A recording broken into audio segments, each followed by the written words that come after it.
ఓం నమో వెంకటేశాయ. తిరుపతి సాయి భక్తి ఛానల్కి స్వాగతం, శుభస్వాగతం. ఇవాళ మరొక మంచి విషయంతో మీ ముందుకు వచ్చేసానండి.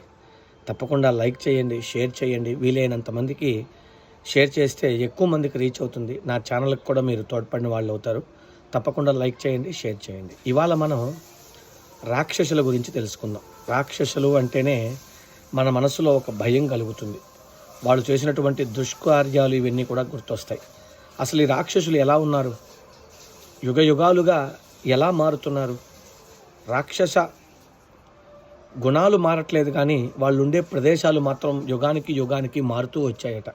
దాని గురించి మనం తెలుసుకుందాం. మొదట కృతయుగంలో రాక్షసులు అనేవాళ్ళు నీళ్ల లోపల, నీళ్ల అడుగున, సముద్రం యొక్క అడుగున ఉండేవాళ్ళు. అలా నివసిస్తూ వారి యొక్క కార్యాలను చేసేవాళ్ళు.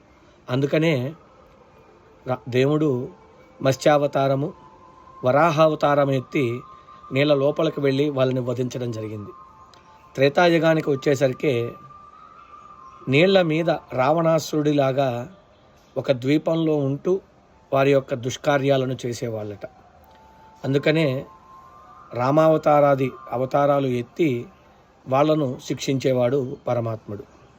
ద్వాపర యుగానికి వచ్చేసరికి ఇలా అయితే మనం కష్టం, మన ఉనికి లేదు, మనం మనుష్యులకి బంధువులుగా ఉండాలి అని కంసుడు, జరాసంధుడు ఇలా మనుష్యులకి బంధుత్వంగా కొంతమంది ఏర్పడి మనుష్యుల యొక్క మనోభావాలను దెబ్బతీస్తూ వాళ్ళని చీల్చేటువంటి ప్రయత్నం చేశారు.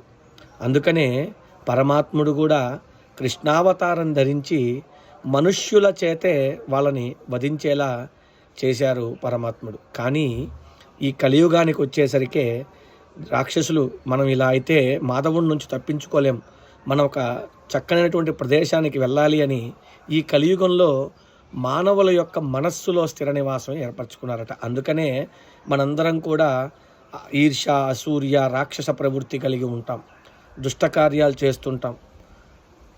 ఈ మనస్సుని మనం ఎప్పుడైతే ఇంద్రియ నిగ్రహాన్ని మనం చేయగలుగుతామో, మన ఇంద్రియాన్ని మన మనస్సుని మనం కంట్రోల్లో పెట్టుకుంటామో, అప్పుడు మనం పరమాత్ముడి వైపుకు వెళతాం. కలియుగంలో రాక్షసులు ఎక్కడో ఉండరు, మన మనస్సులోనే ఉంటారు. అందుకే ఇంద్రియ నిగ్రహం చెయ్యండి, ఇంద్రియ నిగ్రహం చెయ్యండి అంటారు. మనం భక్తి, ప్రేమ, దయ అనేటువంటి కవచాన్ని ధరించి ఈ రాక్షసుల నుండి మనం బయటపడాలి. ఇంద్రియ నిగ్రహాన్ని పొంది భగవంతుని చేరాలని మనం కోరుకుందాం. ఓం నమో వెంకటేశాయ. మన మనస్సులో ఉన్నటువంటి రాక్షసుల్ని పైకి రానియకుండా తొక్కి పెడదాం.